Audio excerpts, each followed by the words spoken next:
Amalınız batıl olup imandan çıkıp bilmeyenle ağlaman deyiptir. Huday aytiyashini.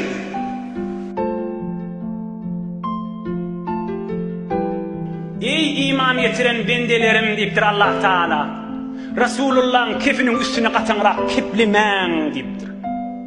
İydi, eğer şunu riayet etmeni, Peygamberimize katınrak keplesiniz, iman kalbinizden çıkakana kafir olup tamam amallarınız batıl olur deyiptir. Hudayın hükmü de aşı Müslümanlara. Ey ulu kun hüküm de amay. Suriye Hucurat'ın evvelki ayeleri de aşı.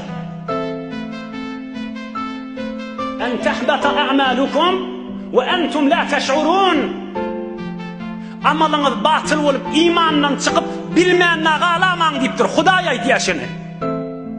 Şu ayet inenne sabit diyen sahaba ki kuluğu ağırmıştık, özü katınrak kepleyenmiştik, näçe ullap görünmendir. Fekale sallallahu aleyhi ve sellem eyne sabit? Peygamberimiz aydıptır, hani men sahaban sabit görünmeye şu ullum deyiptir. Oham sahabalar aydıptırlar, ya Resulallah ne'tike bi haberihi.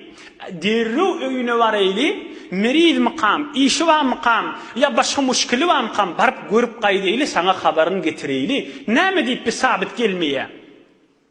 Oham olan sahabalan bir yortup, Hazreti Sabit'in öyüne varıptır.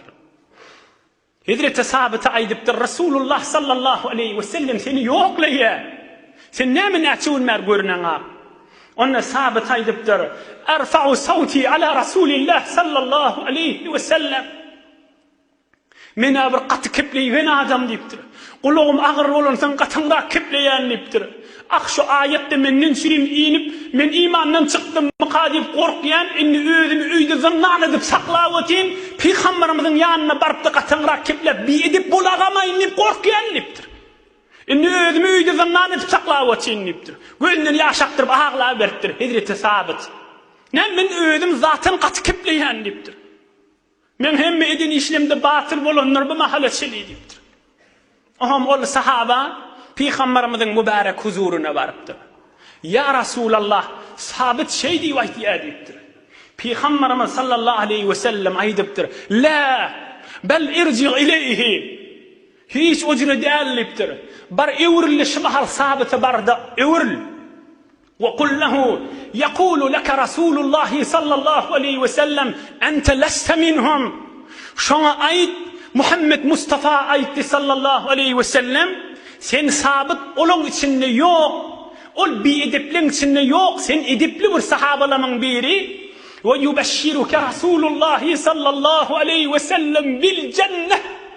Barda ayt şuna Muhammed Mustafa seni behişt bilen, cennet bilen bu işleye diye ayt şuna deyiptir. Behişti sahabalamın biri şu deyiptir. Ne kadar edebi var o sahabamın deyiptir.